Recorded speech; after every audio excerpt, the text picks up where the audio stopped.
V Novi Sloveniji menimo, da so predčasne volitve zagotovo pozitiven korak v smeri reševanja politične krize in s tem povezanih vseh ostalih kriz v Sloveniji. Nova vlada bo imela mandat za reševanje nakopičenih problemov. Potrebne so tudi temeljite spremembe v delovanju politike in tudi politikov, kar pa bomo lahko dosegli z večjim medsebojnim sodelovanjem in tudi dogovarjanjem obeh političnih polov, vlade in opozicije, ter seveda tudi drugih socialnih partnerjev. Tukaj menimo, da je lahko Nova Slovenija pravi vezni člen, kajti nimamo zamer iz zadnjega obdobja, nismo vpleteni v razne škandale, korupcijske afere in tudi smo že v preteklosti dokazali, da znamo delovati konstruktivno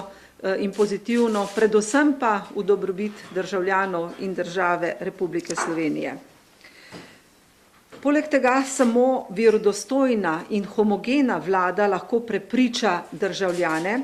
da so ukrepi pravi in zategovanje pasu enakomerno razporejeno. Kajti mnoge rešitve, mnoge spremembe sedaj niso mogle biti uveljavljene prav zaradi tega, ker sedanja vlada ni bila homogena, ker ni bila kredibilna, ker je bila preveč vpletena v razne škandale in afere. Menimo tudi, da je potreben mandatar, ki ne bo v ospredje postavljal zamir iz preteklosti, ampak bo imel pred očmi jasen cilj, to je Slovenijo izpeljati iz resnih težav in jo spet usmeriti na pot uspešne države z rastočim gospodarstvom in tudi zaupanjem državljanov v pravično delovanje vseh državnih inštitucij. Nova Slovenija se intenzivno pripravlja na državnozborske volitve, s pripravami smo že začeli lansko leto, takoj po novem letu. Verjamemo v uspeh Nove Slovenije, to zaznavamo tako iz javnomnenjskih raziskav, kjer se Nova Slovenija vedno bolj redno pojavlja z ustreznimi odstotki in pa tudi zaznavamo iz vzdušja na terenu, ko dobivamo mnoge spodbudne besede in ko vidimo, da državljani želijo, da se vrednote krščanske demokracije vrnejo v državni zbor in tudi v slovensko politiko. Seveda mi pričakujemo, da jih bo možno uresničevati tudi znotraj vlade. V Novi Sloveniji imamo že evidentirane skoraj vse kandidate, sedaj potekajo še samo usklajevanja zaradi spolnih kvot, tako da tukaj moramo še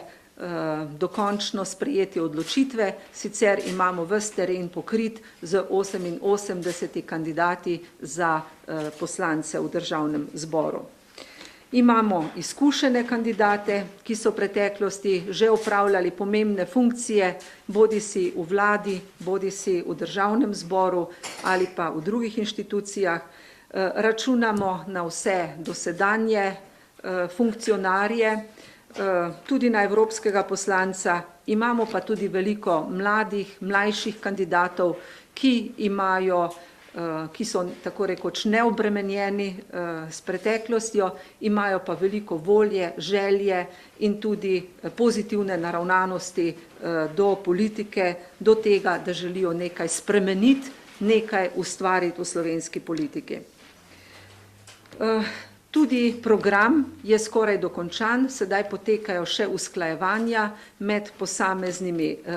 resorji ali pa strokovnimi odbori, predvsem v tistih točkah, ki so skupne, kjer moramo potegniti skupne točke na različnih področjih, tako da bo program potrjen na svetu stranke sredi oktobra in pa tudi javnosti predstavljen, na to pa še bolj natančno po posameznih področjih. Menimo, da je program Nove Slovenije alternativa predvsem tem, ker za njim stojijo ljudje z izkušnjami in z resnim namenom obljubljeno tudi uresničiti, predvsem pa delovati v dobro države in državljanov. Obljubljamo samo tisto, kar je uresničljivo, glede na dane razmere potrebno in tudi možno. V ospredju našega programa je skrb za državljane, ki potrebujejo delovna mesta, socialno in zdravstveno varnost, najboljšo izobrazbo, ki omogoča konkurenčnost na trgu dela, in pa pravno državo, ki zagotavlja pravičnost in enake možnosti za vse. Zavedamo se, da je zelo pomembna, ena najpomembnejših nalog podpora gospodarstvu in zmanjšanje administrativnih ovir za okrepitev, za pospešitev delovanja gospodarstva. S tem namenom, da bi zaznali še bolj te probleme, smo se srečevali z gospodarstveniki, podjetniki, obrtniki in pa tudi z gospodarsko zbornico, podjetniško obrtno zbornico in menimo, da je prav te zbornice potrebno bolj intenzivno vključiti v iskanje rešitev prihodnosti, kajti tam se združuje znanje, izkušnje in te zbornice tudi najbolj vedo, kaj je potrebno za razvoj in pospešitev gospodarstva. Največji poudarek v našem programu smo dali gospodarstvu, zato je Nova Slovenija že spomladi